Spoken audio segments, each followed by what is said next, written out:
I noticed since I got back how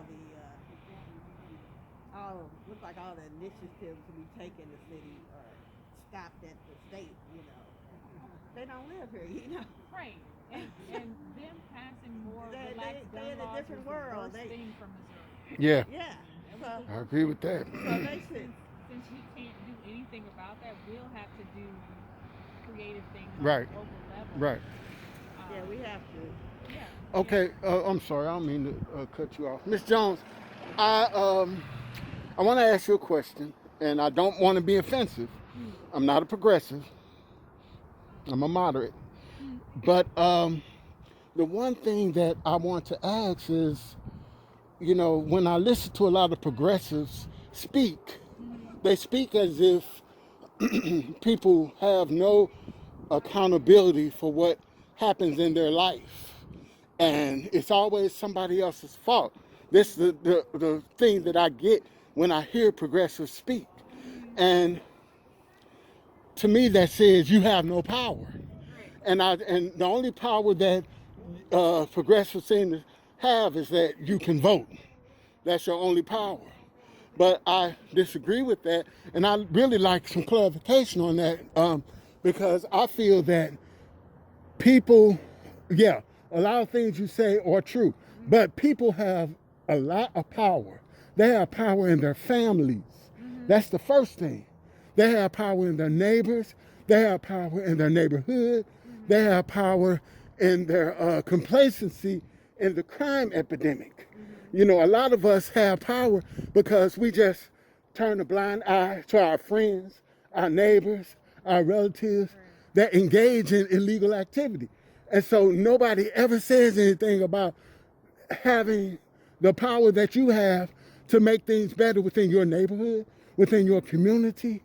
Mm-hmm. It's always somebody else's fault. So I like some feedback on that. Well, they scared. She took the words right out of my Yeah, mouth. people are afraid, They but we are have to afraid. give them that power to let them know. Be brave. Be brave enough. I want you to be brave enough to speak out, to call us out so that we can do better. And we have that power. But I think people have been speaking out about, speaking up, I'm talking but about you. I have spoken up. I mean, there's only so much I can do. I can't tell people to tell on their neighbors because they're afraid. So what can we do to rebuild the trust between people and their government? Because right now they also feel like their government doesn't care about I them understand if they that. do speak up Okay. and will not protect them Yeah. if they speak up. And so this is, I'm a former social worker, Mhm. a counselor, and my saying on the book that I'm producing is affect your circle. Mhm. That don't mean you have to snitch. That Mhm. don't mean you have to do some of these, hey, sweetie, some of these other things. Mhm. But you can speak with, encourage your friends, Mhm. your family members. Anybody that talks to me know they have to listen or hear Mhm. what I have to say. And what I've learned a long time ago as a social group worker, they may not even hear you today. They Mhm. may not be open to what you have to say. Mhm. But I've had so many of my former students come to me and say, man, I heard what you said when we were, teenagers, and this come back to just be true. And Mhm. say, I'm so sorry that I didn't listen then, but I hear you now. Mhm. So I think that we have to be brave enough to say to our family members, to our community, to Mhm. our people privately, Mhm. hey, this is not the way to do it. Let's try this way. Let's do this thing. Let's do this so that we can grab back the power within our families. Mhm. So Mhm. I, respond. we go ahead. There's a guy in the neighborhood that's trying. He's really for that spy plane thing. He's like, if people won't speak up, we might as well get these cameras out here to see where the crime is. What do you think about that? I think that already traumatizes our neighborhoods, and our neighbors are traumatized enough, especially our Yeah, children. because you can't trust the police. We What are don't they know gonna what be they're doing doing with with the the data. information? Yeah. We don't know what they're doing with the data, how long they keep it, who has access to it, if they're violating anybody's constitutional or civil rights. That's why we would like for you to present a bill that will allow that to happen, Allow that what will to happen. the planes, I don't agree. but to put in safeguards. No, I don't think we should have planes. Okay. flying over our neighborhood. Also, let's look at the correlation between the up rate in crime and the taking away of cameras.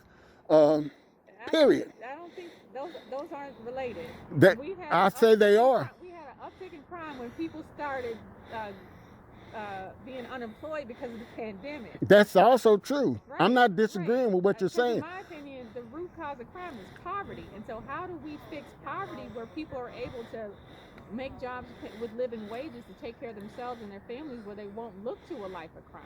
Okay. How do we get them out of the drug game?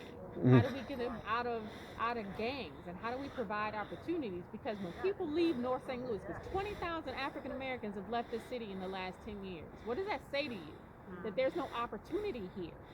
Well, But I don't mean to cut you out, but I have to get this in. Also, it's because the crime rate is so high, they feel safer going somewhere else. Exactly. So again, but there's no opportunity, and there's no opportunity, there's no hope. The people perish. And I've counseled a lot of people. Mm-hmm. Criminals is All right. criminals as well, you know. And so you have to look into the mindset of some. Like I say, I counsel. So you have to look into the mindset of some of the criminals, you know, and they can get less about a job. They looking for the quick buck. And then when you offer them a job, they still, and I've offered many jobs, you know, they still look at the quick buck. They're not interested in that. Yeah, because how are you It's a whole how are you mindset. gonna Talk to a guy about who's making $2,000 a day in the drug game to take his $15 an hour job, right? This is true. So we have to change that narrative. And so I would like for us, including you, to affect your circle. That don't mean you have to sit, but affect the people that you talk to individually so that they can begin to evaluate where they're going. I think that's upon all of us to do that. Right. Okay. So, okay, I'm glad to speak with you. All right, goodbye. Have a good day. Good luck.